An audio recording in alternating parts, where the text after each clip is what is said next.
Red టీవీలో మీ వ్యాపార ప్రకటనల కోసం ఈ నంబర్ని సంప్రదించండి. Hi viewers, welcome to our channel. Vangaveeti Radha గారి పేరు మరోసారి యాక్టివ్లోకి రావడం చూస్తున్నాం. ఎందుకంటే ఆయన టీడీపీ హైకమాండ్ ఆయన్ని పోటీ చేయమన్నా కూడా ఆయన చెయ్యను అన్న వార్త అప్పుడు వైరల్ అయింది. అయితే ఇప్పుడు ఆయన అవనిగడ్డ నుంచి పోటీ చేయబోతున్న వార్త కూడా వైరల్ అవుతుంది.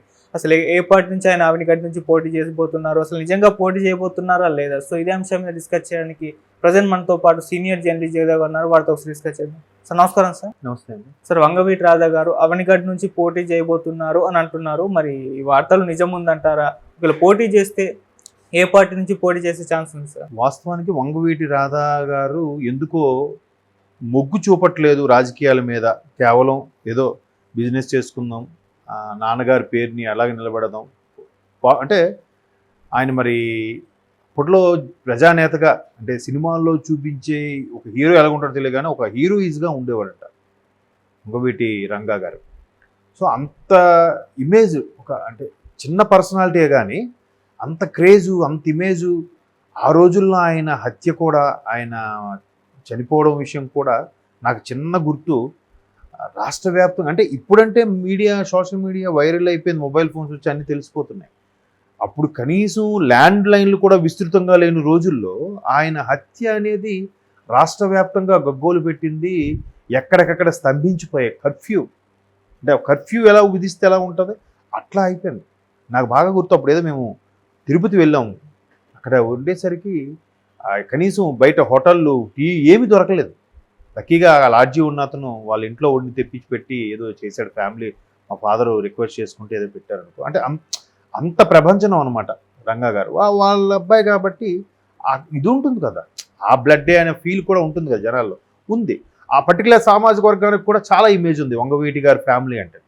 సో అటువంటి రాధా గారు ఏంటంటే ఎందుకు గతసారి టీడీపీలోకి చేరినా కూడా 19కి ముందే అప్పుడు కూడా పోటీ చేయలే, మొగ్గు చూపలే. టీడీపీ అధిష్టానం కూడా ఆయనకి చూపింది హక్కును చేర్చుకోవాలనుకుంది. బట్ ఎందుకో మరి ఆయన విముఖత వ్యక్తం చేశారు.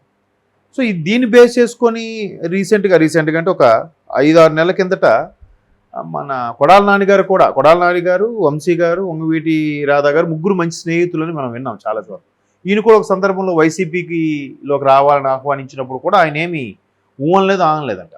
తర్వాత మళ్ళీ ఎప్పుడైతే టీడీపీ జనసేన కలిసాయో మరి ఇంకోసారి ఆహ్వానించినప్పుడు కూడా ఆత్మసంతృప్తి కావాలంటే టీడీపీలో ఉంటే బెటర్, పోటీ చేయకపోయినా పర్వాలేదు, బట్ వేరే పార్టీలోకి రాను అన్నట్టుగా చెప్పేశారట. సో అటువంటి వ్యక్తి రీసెంట్గా తెనాలి సభకు సంబంధించి మన నాదెండ్ల మనోహర్ గారితోనూ కొంతమంది జనసేన వ్యక్తులతో కొంచెం సన్నిహితంగా ఉండడం, వాళ్ళతో మాట్లాడడం, మొగ్గు చూపడం గట్రా చేశారు. సో జనరల్గా ఏంటి ఈయన అసలు జనరల్గా ఇప్పుడు ఎవరైనా అరే సినిమాకి వస్తావా అంటే రాని వ్యక్తి బయటికి వెళ్ళి ఒక పార్టీలోనూ ఒక చాట్ బండిలోనూ హోటల్లో కనబడడానికి ఓహో ఇది సినిమా అంటే ఇష్టం లేదు, మేబీ రెస్టారెంట్కి వెళ్ళి తినాలని ఉందేమో అని అనుకుంటాం. సో ఎక్కడ కూడా టీడీపీలోకి ఆహ్వానించినా కూడా పోటీ చేస్తారన్న వార్తలు వచ్చినా కూడా ఎక్కడ ఖండించే వ్యక్తి ఒకసారి జనసైనికులతో కొద్దిగా దగ్గర అవ్వడంతో దట్టు పార్టీలో సెకండ్ ప్లేస్ నాదెండ్ల మనోహర్ గారు అంటే పవన్ కళ్యాణ్ గారి తర్వాత అటువంటి వ్యక్తితో మాట్లాడి మంతనాలు జరపడంతో మేబీ జనసేనవి మొగ్గు చూపుతున్నారేమో.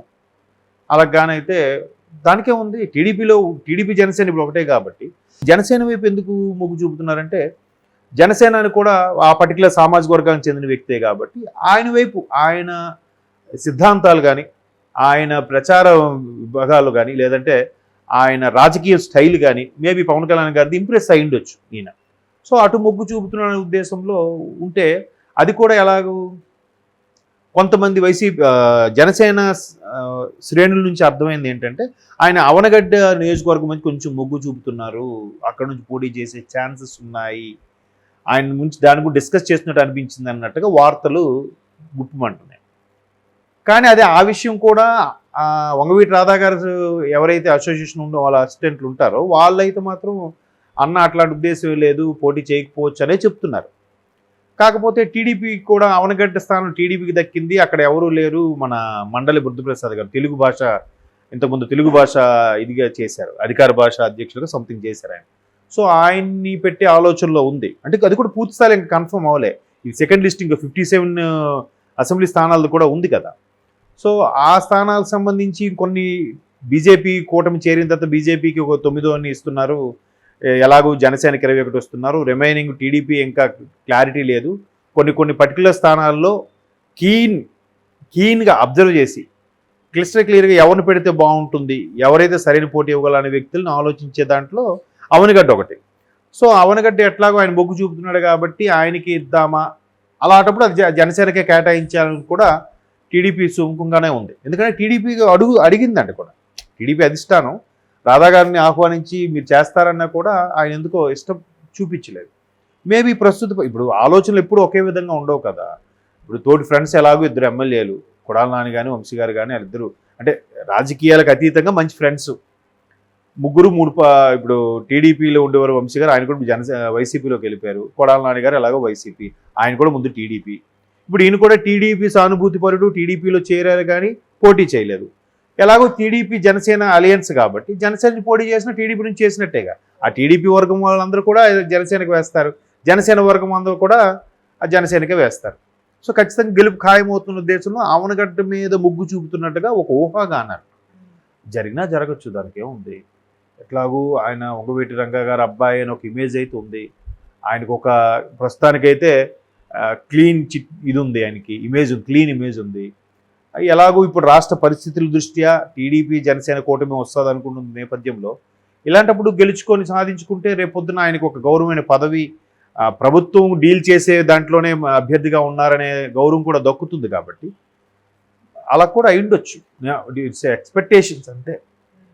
బట్ ఆయన రాజకీయాలకు ఎందుకు విముఖంగా ఉన్నారనేది మాత్రం తెలియదు. మేబీ పెళ్ళి అయింది కాబట్టి పెళ్లి తర్వాత ఆలోచన విధానం ఏమైనా మారిందేమో, అట్లా కూడా అయ్యుండొచ్చు. సో ఎక్స్పెక్టేషన్స్ అంటే అలాగానైతే జనసేన తరపున పోటీ చేసిన టీడీపీ దానికి ఎప్పుడు నో అన్న. Thank you so much.